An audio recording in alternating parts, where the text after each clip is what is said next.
Do you want to get up off the floor without holding onto something? Carry the groceries confidently without needing help. And enjoy the simple things like taking your dog for a walk. To do all these things, you need strength. Hey, it's Jack and Gaz, and at Be Mobile Physio, we help people over 55 get fit and strong so they can stay independent. This is our job, pure and simple. Which is why we are going to give you 6 at-home strength exercises that you can start with today. Now, some of them require some weight, so you might have some old dumbbells lying around or maybe a kettlebell. But if you don't have that, all you might need is a bag filled with books. All right, let's get into it. If you want to be able to get out of a chair or maybe squat down in the garden, reach underneath for anything low in cupboards, you better have strong legs to do all that. So exercise number 1 is going to be a squat or a sit to stand from a chair, which I just showed you. So the easiest version is the sit to stand from a chair, which looks just like this. Aiming to get our shoulders forward. Okay, shoulders over shoelaces, as I like to say. And we can add some resistance to that exercise by grabbing a bag filled with some books. Could even put that on my back if I want. Or I could add some weight by holding a dumbbell or any other weight equipment that you might have. To make that a little bit harder and progress, we're going to move to a full squat. Okay, you can start body weight, or if you want to add some weight, you can do that as well. And we're aiming to get our bottom down to the ground. Once again, imagining that we're getting down in the garden, picking things up, or maybe even getting out of a low chair. So make sure to strengthen your quads, you're doing that for 3 sets of 10 to 15 challenging repetitions.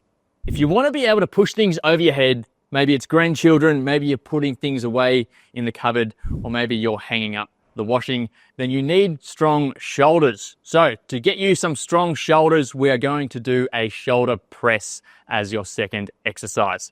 The easiest variation is going to be on a chair. We're going to use a bit of incline to change the angle of the shoulder. So you've got a couple of weights, one in each hand. If necessary, you can have one weight in both of your hands.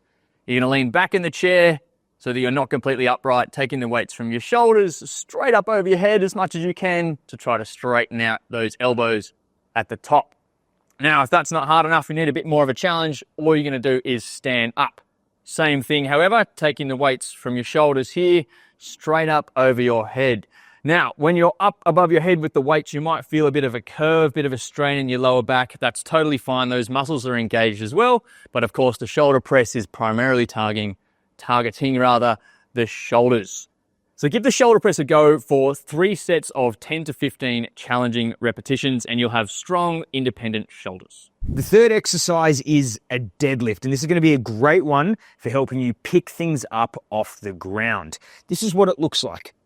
I'm going to put the weight between my feet, and I'm going to just stand up, holding on to the weight. Nice and simple. I mean, think about the amount of times during the day you are picking up grandkids, picking up groceries, maybe getting down to pick up a heavy pot or a bag of mulch. There are so many things that we do in our daily life which require our grip strength, our back strength, and our leg strength, which this exercise is awesome for.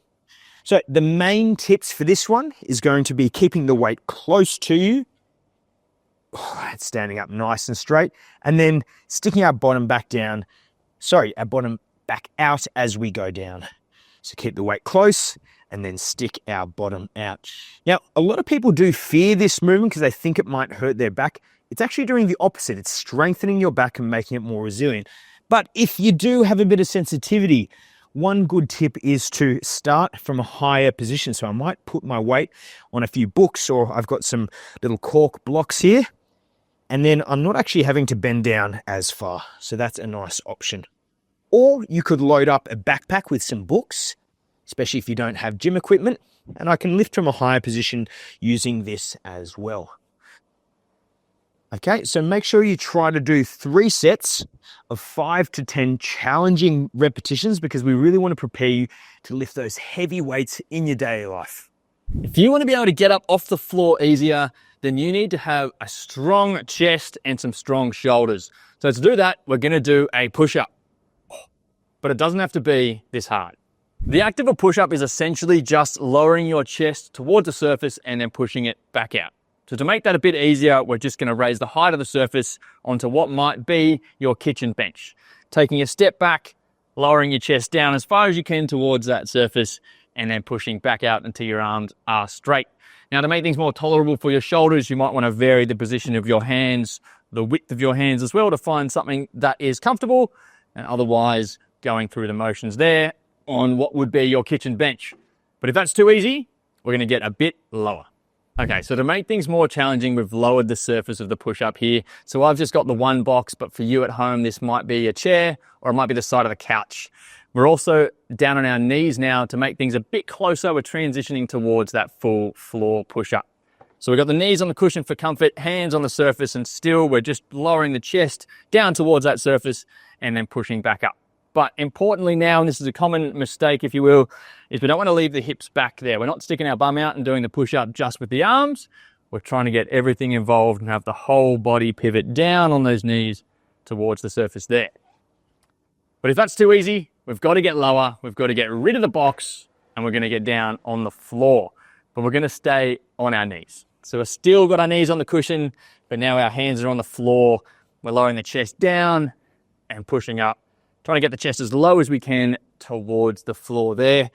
And we're going to choose one of those variations and we're going to do 3 sets of 10 to 15 challenging repetitions. And now while I'm doing some push-ups here, why don't you at home push that subscribe button so we can reach more adults 55 plus and help them to get fit, strong, and independent. Getting up off the floor by yourself is so important for your independence as you get older. And there's actually some really good research to show that your floor mobility is directly linked to your longevity because it requires a lot of strength. This exercise is the knee to stand and get up. It's going to help you get up off the floor. Now, I'm going to start with a pillow so that my knees are nice and protected there. And all I'm going to do is hold onto a chair or something sturdy. And I'm going to put one foot up at a time. I can put some weight into my arms if I feel like I need that and come up to this standing position, either side of the cushion or pillow. Then I'm going to reverse that, put one knee back at a time, and then once again, come back up, starting with the other side. So as you can see, this is going to be working a lot on our leg strength, maybe a little bit of upper body strength if we're using that. But to make it harder, we're going to get rid of that chair and do the same thing without holding on. So now it's getting more challenging. You might want to use some upper body weight on your knees just like that, and eventually being able to do that without holding on to anything. You might even want to hold on to something. Oh, and I can really feel that start to build up the fatigue in my legs there. Think about how good this is going to be for getting you up off the ground. Start with 3 sets of 5 to 10 challenging repetitions on each side. Do you want to improve your ability to carry the shopping? Maybe you want to carry your buckets of water in the garden, or maybe you need to prepare to carry your heavy luggage on an overseas holiday. Well, to do that, you need to have strong shoulders and, more importantly, strong grip. So we are going to do a farmer's carry in order to achieve that. Very simple, the farmer's carry. All you need are 2 weights, one either side. You're going to hold those weights and you're going to go for a walk. Now, if you don't have 2 perfectly even weights like this at home, don't worry. You can use something like a bag full of books. And if they're not perfectly even weighted, don't worry either. Not all things in life are perfectly even. So you want to find a weight which is challenging for you for about 30 to 60 seconds. You want to feel like your grip strength is the limiting factor, and you want to try to do 3 lots of 30 to 60 seconds. Perform all of these exercises at least twice weekly and you'll be well on your way to increased independence. And if you think we've forgotten any exercises which would help with your life, comment them below. We'll see you in the next one.